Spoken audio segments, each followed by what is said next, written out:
Selamat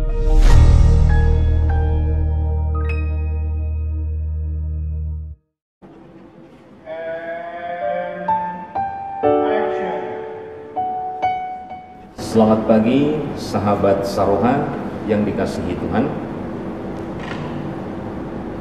Sebelum kita membacakan firman Tuhan yang menjadi renungan dalam renungan Saroha pada pagi hari ini, kita berdoa. Kasih karunia bagimu dan damai sejahtera yang dari Allah Bapa dan Tuhan kita Yesus Kristus. Amin. Bapak Ibu yang terkasih, dalam nama Tuhan kita Yesus Kristus, firman Tuhan yang menjadi renungan Saroha pada pagi hari ini tertulis dalam Yesaya pasal yang ke-29 ayat yang ke-14. Demikian firman Tuhan. Maka sebab itu sesungguhnya aku akan melakukan pula hal-hal yang ajaib kepada bangsa ini, keajaiban yang menakjubkan. Hikmat orang-orang yang berhikmat akan hilang, dan kearifan orang-orangnya yang arif akan bersembunyi. Demikian firman Tuhan. Bapak Ibu yang terkasih, dalam nama Tuhan kita Yesus Kristus, ilmu pengetahuan adalah hal yang sangat penting dalam kehidupan kita. Setiap orang berlomba-lomba untuk menempuh pendidikan sejauh dan setinggi apapun. Itulah keinginan menimba ilmu agar mereka semakin cerdas, agar mereka semakin berhikmat di dalam kehidupan kita. Tapi terkadang banyak orang yang mendapatkan ilmu pengetahuan, banyak orang yang mendapatkan pendidikan yang tinggi tidak sesuai dengan harapan dan sesuai dengan keinginan Tuhan. Banyak orang yang mendapatkan ilmu pengetahuan dan memakai ilmu pengetahuan itu menjadi hal yang menyesatkan dalam perkataan dan aplikasi ilmu pengetahuan yang ia gunakan. Nah, untuk itu Yesaya mengingatkan dalam nats ini, kalau kita lihat dari perikop pasal yang ke-29, dikatakan bangsa yang buta.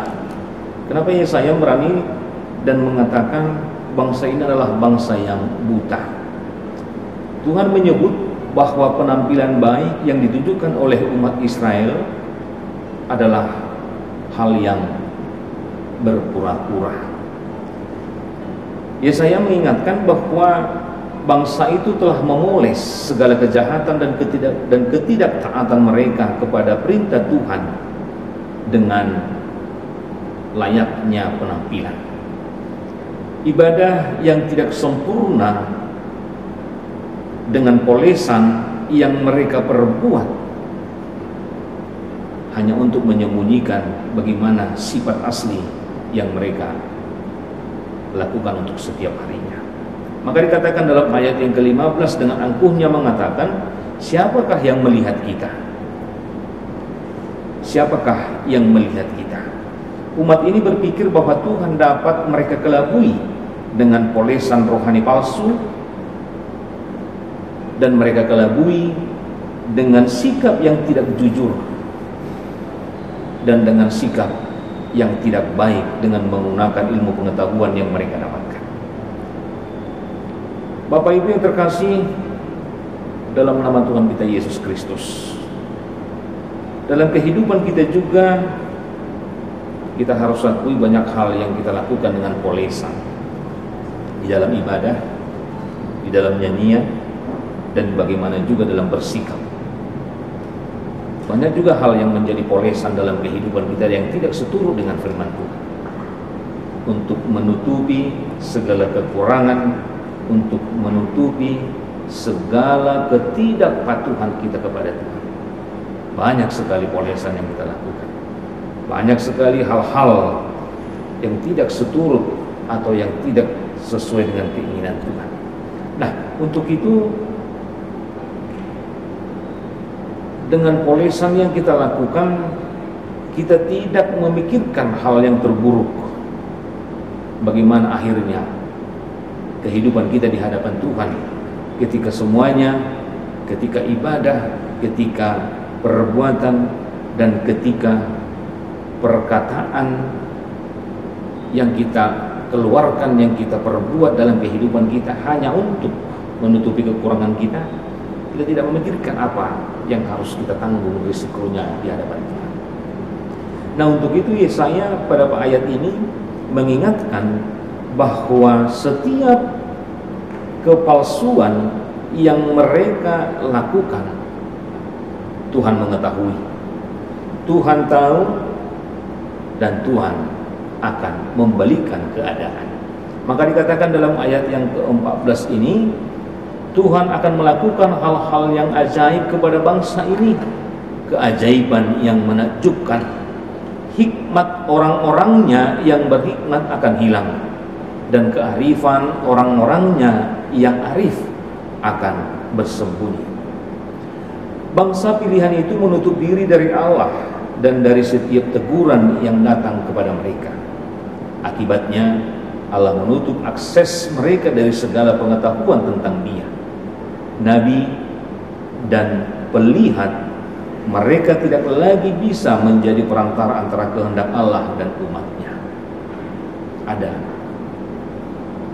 batasan yang Tuhan perbuat dalam hal ini. Untuk itu kebijaksanaan dan kearifan lenyap dari antara mereka. Semua itu karena mereka tidak mau membuka diri kepada Allah. Relasi dengan Allah juga harus terus dipelihara. Relasi itu akan menjadi rusak ketika kita memilih mengikuti jalan dan kehendak pribadi daripada kehendak Allah. Kita mungkin sangat rajin ke gereja dan bersaat teduh, namun bisa jadi kita melakukannya hanya sebatas kewajiban belaka. Untuk itu Bapak Ibu yang terkasih dalam sahabat rohani, hal kemunafikan dalam ibadah kepada Tuhan haruslah kita kurangi, harus kita hilangkan. Dan Tuhan tidak menginginkan hal yang keberpura-puraan. Jangan kita pikirkan, jangan kita katakan bahwa Tuhan tidak tahu apa yang kita perbuat dalam kehidupan ini.